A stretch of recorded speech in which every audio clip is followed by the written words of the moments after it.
You are listening to The Guide, entertainment.ie's weekly TV podcast with Fiona Flynn and David O'Shaughnessy. Hello and welcome to entertainment.ie's inaugural TV podcast, The Guide. I'm here with our deputy editor, David O'Shaughnessy. Hello. To my left here. And I am Fiona Flynn, the TV editor. And the podcast is pretty much going to be all things TV related that you will find on our website. But this is us talking about it, so it's so much better. So much better! Yeah. So the main thing of the week, of course, is the True Detective finale, which we haven't talked about yet. We've been saving it all for this absolutely amazing podcast. Oh, God. So I don't know your opinion yet, so I'm very interested. I don't know. Do you want me to go first? Or I would like you to go first. Okay, yes. so just the finale itself? I guess overall, first of all, what was your impressions of it from the beginning? Because it got a lot of criticism. I just felt I was really excited about it, and I wanted such good things for everyone involved. I was like, Rachel McAdams, yes, come on, come to TV and make it really good. But I don't know, it just lost me along the way because I just felt it was so predictable.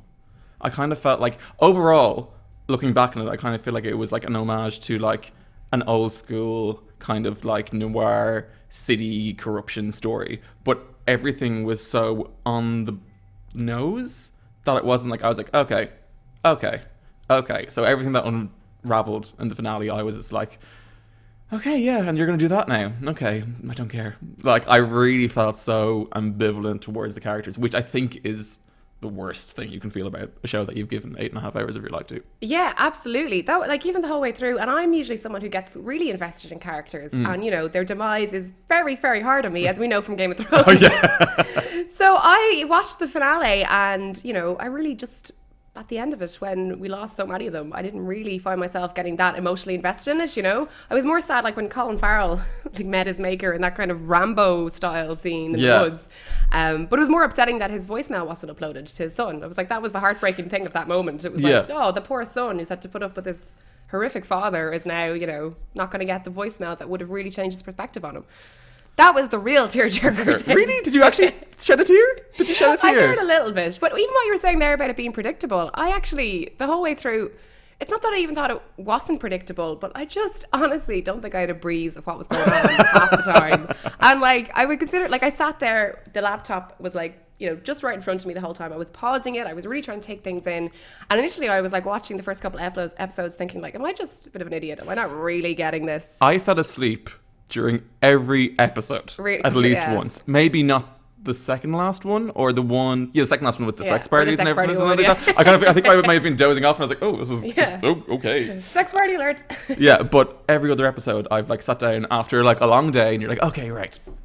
And then there was the finale. It was like 90 minutes, and I was like, holding onto the chair, being like, just keep those lids open. I know. Trying to get into it. And really I think with the previous season, you cared more, and I felt like there was more at stake with these two people. Yeah.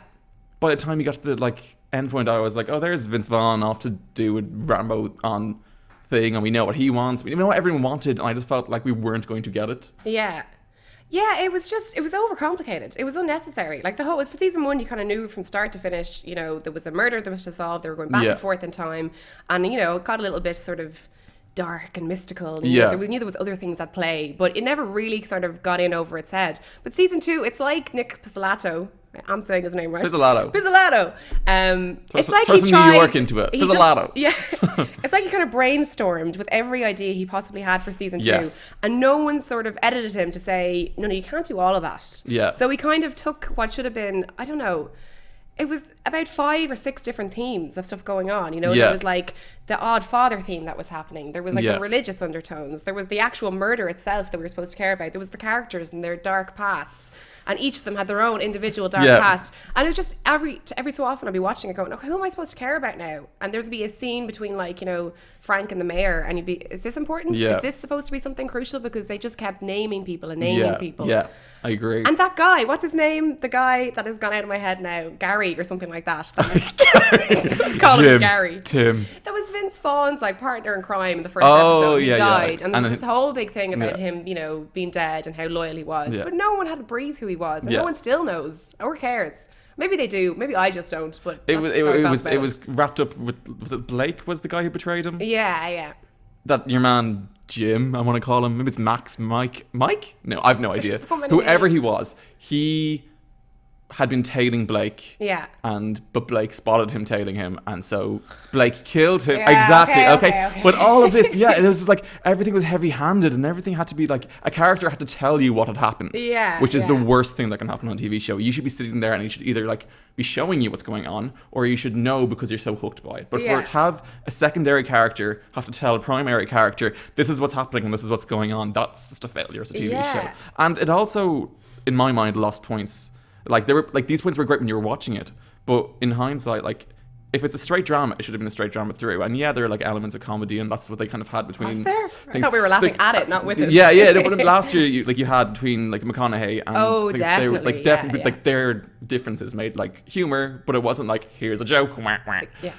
There was a lot of forced, like a lot of Colin Farrell's lines about like the things he said he would do to like remember in the first episode. It's like, if you touch my son again, I'll do something. And it was like really brutal. He had some lines that were like so pointedly brutal that you had to laugh. And I was like, is this trying to be dark humor? Yeah. Or what's it doing? And then there were times where Rachel McAdams did a great job with like her delivery of lines. They're like, oh, Rachel McAdams, come back to comedy. Yeah. You're so good when you're funny. But that just jarred with the whole like genre of what it's supposed to be. I don't know.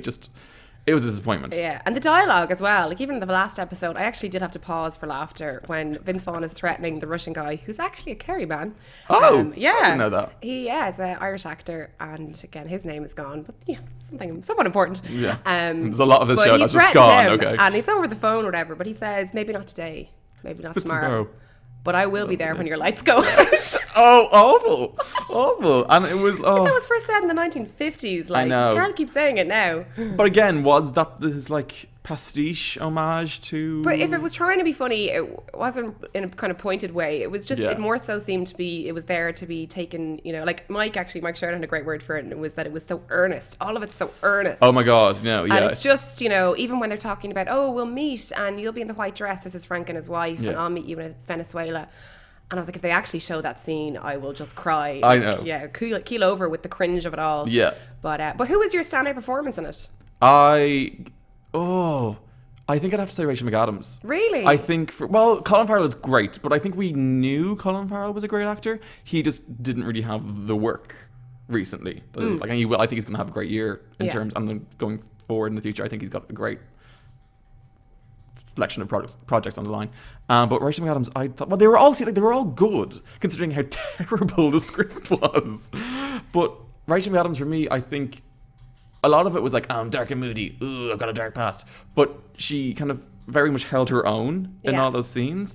And that weird, sexy, horrible party dungeon, whatever it was, when she's stumbling around and dealing with all that. She's the only one that kind of, and this is what I was thinking when I was like watching the finale, and the reason that she got away and she was one of the detectives that lived, is that she's the only one that kind of showed any kind of sorrow, or like, I can't think of the word for the fact that she'd killed someone. Yeah, that she killed a man. Remorse that yeah, she'd killed someone. Because she was like, oh my God. Well, she was kind of like, will this make it stick to me? She kind of didn't really care. But there was like a kind of like, oh God, I killed a man. I killed someone. Whereas Colin Farrell put bullets in loads of people.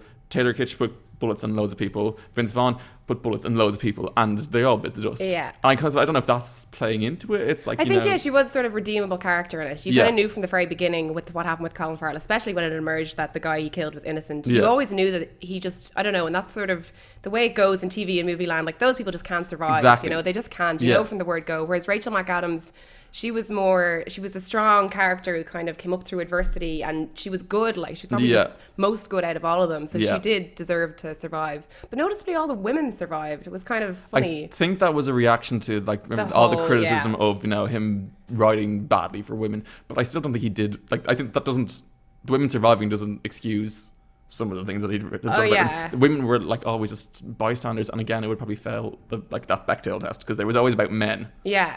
For most of it. Exactly. Again, men were like crucial to like, the whole sex, party, drugs, conspiracy thing. But Yeah, I know. I mean, I know how he represents women. The first season was a bit dodgy, but I feel like, again, he was trying to make a point with this with the like strong female characters. But I don't know if he quite nailed it. But I think the effort was there. Like, A+ for effort there, Nick. Yeah. For me, though, it was definitely Colin Farrell. I thought he was my favorite. Like, he was just a revelation for me. I never really kind of took him seriously as an actor, even though he's done plenty to prove himself. I know he has, but Alexander, it ruined me. I'm sorry. Really? But, oh no! I thought you were going to say something else, something more illicit. Oh really?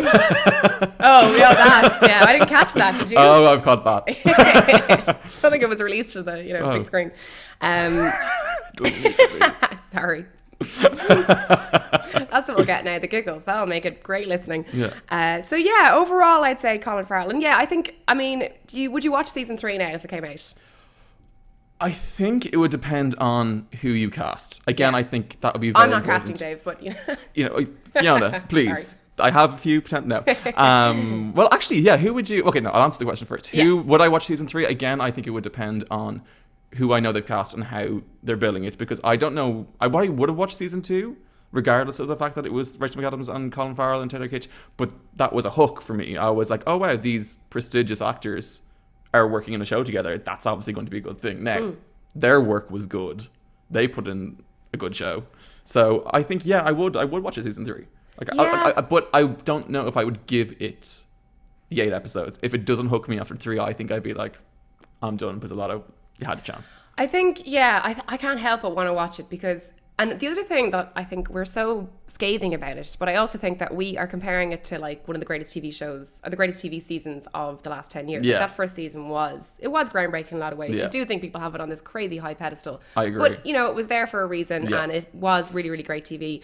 And I think nowadays we're like, oh, it's not as good as Breaking Bad, it's not as good as The Wire. But as a detective series goes, from the other detective series out in the world, it was pretty good for the 8 episodes. True. I mean, it hooked me in. It was entertaining enough. Yeah, it confused me and it annoyed me. And I spent most of the time missing like the two characters, Woody Harrelson from and Matthew McConaughey, because I just really enjoyed their dynamic in season 1. Yeah. But I think it's season 3. I think one of his big mistakes was putting the likes of Vince Vaughn, Rachel McAdams in those roles, because they are kind of comedy actors. Let's just pretend that phone's not ringing. That's Vince Vaughn right now. Oh, he's not happy. No, that's actually Colin Farrell about the... Oh, yeah, exactly. But I think they are. No, I think there was that struggle automatically that the viewer had watching season 2 of True Detective, of watching characters that they don't necessarily relate to as being in these serious roles or these dark characters. And I think if he sort of brought people in that, which you just didn't have to think about it, that you just would automatically believe them to be that. Okay. I think it would take a lot of the pressure off. I think people just found it a bit ridiculous that Vince Vaughn was coming out with these lines when you're like, dude, we know you from that Rachel. Exactly. You're just rom-com king. Rachel Aniston, I nearly called her Jennifer Aniston. Yeah, Rachel Aniston. What is that movie? What am I thinking of? The Breakup. The Breakup. Yeah. So, and I think Rachel McAdams, I do think they kind of made the best of it, and they will be career-changing roles for them. But yeah, I think going forward for season 3, that they should definitely, mix things up a bit. Bring in well-known actors, but bring in people who be credible in the roles and just not overcomplicate it. Please, Nick, just make it easy for us, Maybe even little signposts. It's just like smoking this guns is an important everywhere. scene. This is an important scene, Fiona. Please pause. Yeah. Okay, well, moving on from True Detective. Okay. So the other thing we want to do with the podcast is talk about what people are watching on demand, because that's what the kids are doing these days. Yeah, cool kids, Yeah. all your streaming, your Netflixes. Yeah, exactly. So there's loads of them these days, though, isn't Oh, there? God, there's too many options. Yeah, I can't keep up. But one pick we have for this week is on Netflix, and it has just been released about 2 weeks ago, I think, and that is Wet Hot American Summer. First day of camp. First day of camp, yeah. I was going to say, which you haven't seen, so I will tell you about. Right, yeah, I know that the title You've been Googling, I see, in the last 30 minutes. Google, yes. Google.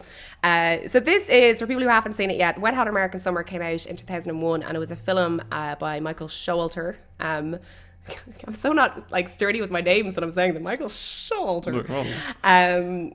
So yeah, he made it in 2001, and it stars pretty much everyone that you know from comedy nowadays. It has Amy Poehler, it has Elizabeth Banks, it has Bradley Cooper, and it's all set in the last day of camp, and it's this whole story throughout the whole movie.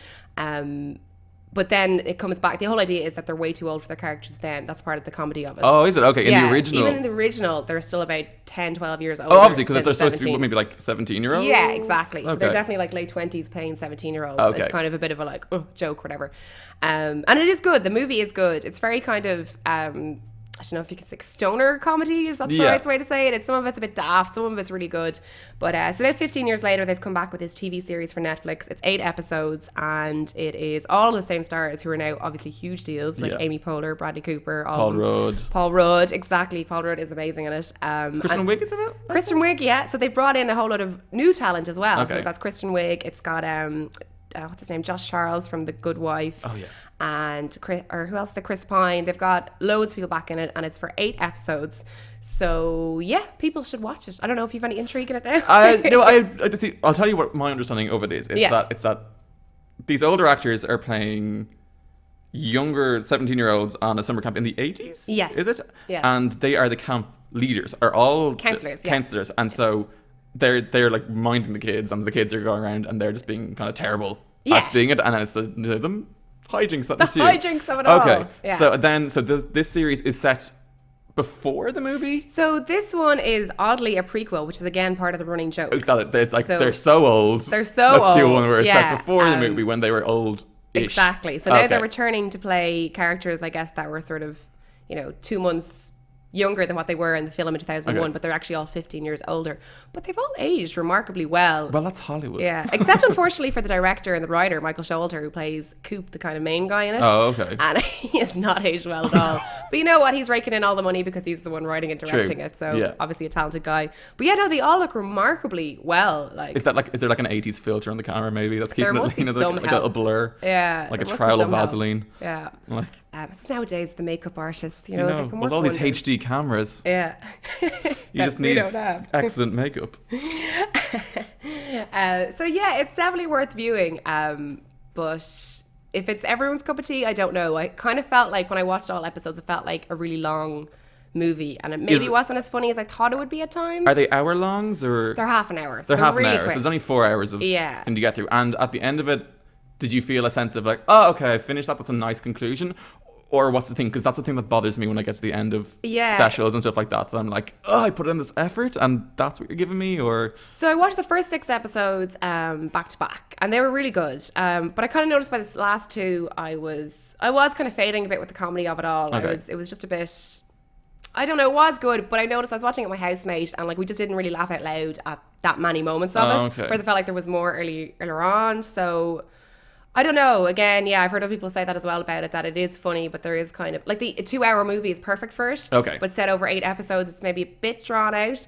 But to be honest, even saying all that, I just love all those actors so much. Like watching Amy Poehler in anything, watching Elizabeth Banks and anything, they're all phenomenal. So they make it. Like they, whatever you might be kind of going like, oh, that's not necessarily a funny joke, you're still kind of going. Yeah, like you're just like, oh, I'm pleased by this. Yeah, exactly. And you can see why they all went back to do it. Like, apparently it was like summer camp for a lot of them filming it. Yeah, so. I doubt it was because of the money involved. Yeah, it was just a labour of love, as they say. Unless I wonder, do they get like a residuals deal? I wonder if Netflix be like, come back and do it and we'll give you a cut. Although they don't, Netflix doesn't sell, so that's neither here nor there. A subject for a completely different day. How does Netflix make money? Yeah. When they're clearly making a lot of it. Yeah. And then, the next part, just a signpost every part of the podcast. We could like swing in the like. Yeah, exactly. She gets some jingles and everything. Yeah. Is our TV picks for the week. And I know you have one that is currently you can get it on 4OD. Yeah. Isn't it? So if anyone was listening to the news this week or just looking online, there's a TV show called Utopia that was on Channel 4, I think in 2013, and I had a bit of a cult following, and it had 2 seasons, and then they didn't continue it for some reason that I don't know. But David Fincher and HBO had picked it up. And so everyone was like, oh my God, David Fincher and HBO and Utopia, this is going to be a great fantastic meeting of the minds and the budgets. Yeah. And so for an American audience, it would have been fantastic. And it was like Rooney Mara was attached, and Josh Ritter, who else? Eric McCormick, who was, Will and Grace. Like a really good cast. And everyone was looking forward to it loads. And then suddenly Fincher dropped out. I think there's rumors that it was budget concerns, or he wasn't getting paid enough, or maybe they didn't give him enough to feel he could make his whole show. And anyway, off that and off the fact that people had in my circle, always like, oh, Utopia, it's a great show, you should watch it, la, la, la, la. And I'd be like, yes, after I get through all the other things I need to watch on television. Yeah. I decided to give it a go. So I'm on episode 3. I'm limiting myself to watching them like only one a day, so that you don't like overload and just like miss like the beats of it, like to actually get the like, oh, this is like going to it like a cliffhanger, la la la la. And is it that good that you have to stop yourself from watching it? It's so good I would actually go through. Each season is 6 episodes. I would easily sit down, go home now and watch the last 9 that I have in a Really? row. It's It's so been a while good. since I found a show like that. See now, but I don't know if this is niche to me Yeah. now. Anyway, because I'll tell you, because the show is basically about.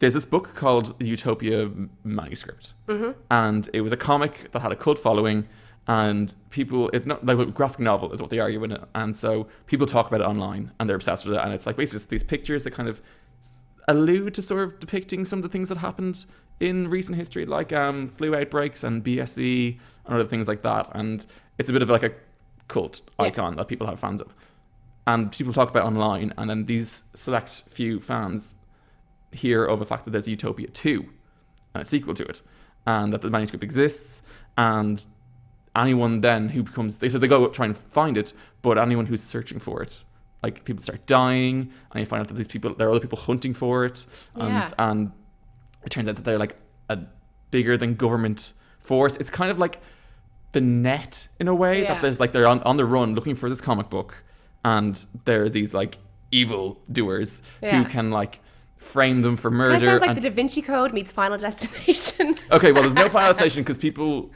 there's no like death following it, but there are people. Death is not following, but someone is. Yeah, and so, it's hard to describe it in words. I'm sure someone else has done a much better job of it than me. I know, I get what you mean. So it's kind of that sort of race to find out the truth. Yeah, they're trying to get it. And there's comic. this much bigger evil organization following these people and trying to get the manuscript off them. Yeah. And they have so much power. Yeah. Like one of the characters you find out early on, it's like they frame him for like sexual assault, even though he had like nothing to do with it. Oh, but because they have his like fingerprints, and because they can edit CCTV, and because they can edit police reports, Yeah. like they're one of those like organizations like bigger than everything.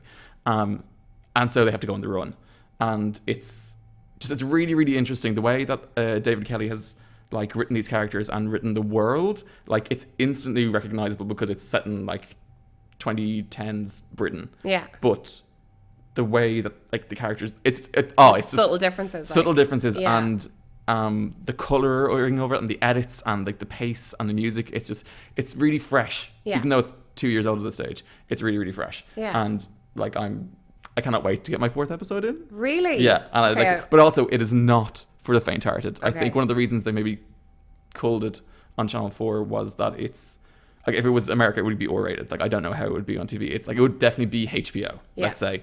Like, I'm trying to think, is this a spoiler to say? But it kind of happens in the first scene. Maybe don't say it. But people die. People die! But people God, die. I ruined it. And it's, as in, okay, let's just say, okay, so if you've seen Game of Thrones, and you've seen the second last episode, what happens to Shireen? Okay. So, it goes there early on. Right.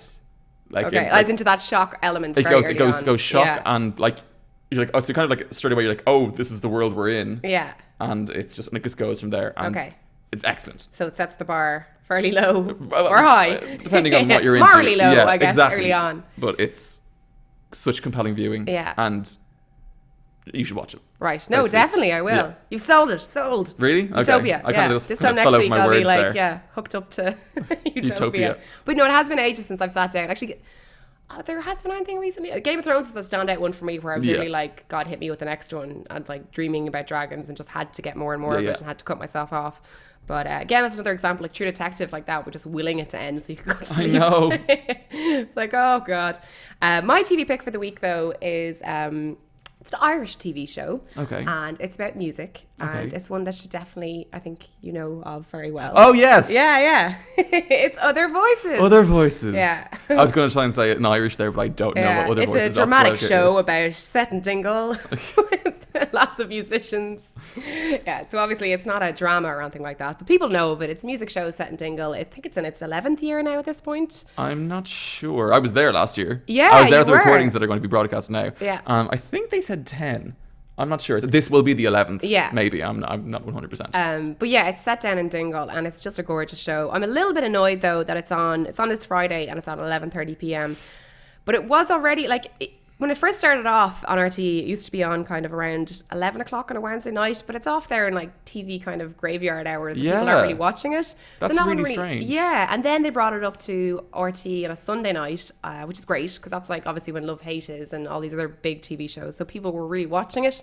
But now they've gone and dished it back to Friday night 11:30. That's Which isn't the worst because it's Friday and people are up late watching TV anyway. But I know, but you think, like, if there's something that is actually so good, Yeah. like that has such good content, Yeah. like you would imagine they would make a bit of a highlight of it Yeah. in the schedule, but I don't You know. would think. I mean, it's a new winning series. streak and that Yeah. thing, like Fair City must Now, hold take up, now, priority. winning streak is, that's gold. Oh, sorry. Don't touch Sorry. that. Don't touch it, and don't touch Marty's hair. I think No, that's what please you don't. said. So it's on, so it's a load of musicians who go down to Dingle every December to record, and it's set over, I think, 6 or 7 episodes. Aidan Gillen of Game of Thrones fame and The Wire and whatnot is the presenter. And I've been down there myself a couple of times, and it is just, it's a magical place to Oh, be. it is. It really is. Dingle is the business. Yeah, Dingle's brilliant anyway, but when Other Voices is on, it's really strange. You have like these huge big name musicians just kind of hanging out and Chilling. little Oh, yeah. Irish pubs. Yeah, not to brag. Yeah, not to brag. But, I was just chilling with Damien Rice. Really? I had a chat. I accosted Jessie Ware.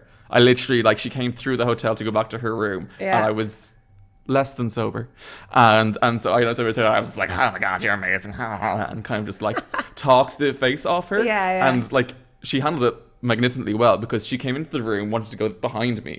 And in the process of her conversation, had managed to turn all the way until she was facing her door and be like, okay, lovely to meet you, bye, and was gone. Really? She managed to move around me as I talked at her without being rude. I was That's what we all do when we talk to you though, Dave. So. I know. But she just met me. And And she was still really cool. We have a sign on your back. Oh, yeah. And come here, Damien Rice then. What's he like? Damien Rice is a buzzer. Really? Damien Rice is great crack. Yeah. I know the rumours that everyone says that a lot he makes people not talk and Yeah. sing along at his gigs and everything like that. But he was just chilling, having a lovely time. Yeah. Was happy to talk to people and have a good thing. Whipped out. So I think someone handed him a guitar at one point, and I was standing next to him, and he belted out Volcano or The Professor, literally in my gosh. ear. Which is, a moment that I will remember for a long time. And just You to make will. everyone else jealous. Yes, it was amazing. So, but Other Voices, I've been in that church. Yeah. I've heard Jessie Ware. I've heard Young Fathers. I've a BE, I think, are on it this year. I wasn't in it for Damien Rice because for love nor money could you get in. No one could. Yeah. But well worth a watch. It's if it has even a fraction of the atmosphere and emotional impact that it did on the day. It really is. Out of Irish music shows, it's definitely one of the best ones. Although I know Imelda May is, kind of cracking in there with her show. But she is, goddammit. Yeah, her Yeah. whatever you call it. Well, There isn't enough music shows. I guess we try, but Other Voices is a staple, so hopefully we'll always have it. But for those watching on Friday, this week you can see Cormac's Big Band, you can see the Lost Brothers, and Somerville will be in the Imro Other Room, and it's 11:30 on RTE, so people should definitely watch it. Yeah, definitely. As well as Utopia and Wet Hot American Summer, and maybe go back and watch True Detective No. if you want to. No. I'm but- sure someone on the internet has done an amazing cut of here's True Detective season 2 Yeah. in 2 minutes, and you're like, okay, great. That's I actually get it. what Yeah. I would Go back. What people should do is go back and watch season 1 again, maybe, because why not? Really, I don't know if I could even do that again. I know. I feel I need a break from the Maybe grim. just no more True Detective for a while. Maybe. I think that's a good hustle. I think I needed a break from it. Yeah. Okay, great. Well, yeah. Thank you for listening, everyone. Thank you very much, and I guess we'll see you next week Yeah. if you want to. Yeah. We'll be here anyway. if you're here. Yeah. It's fine. We're breezy, Dave. We're so easy breezy.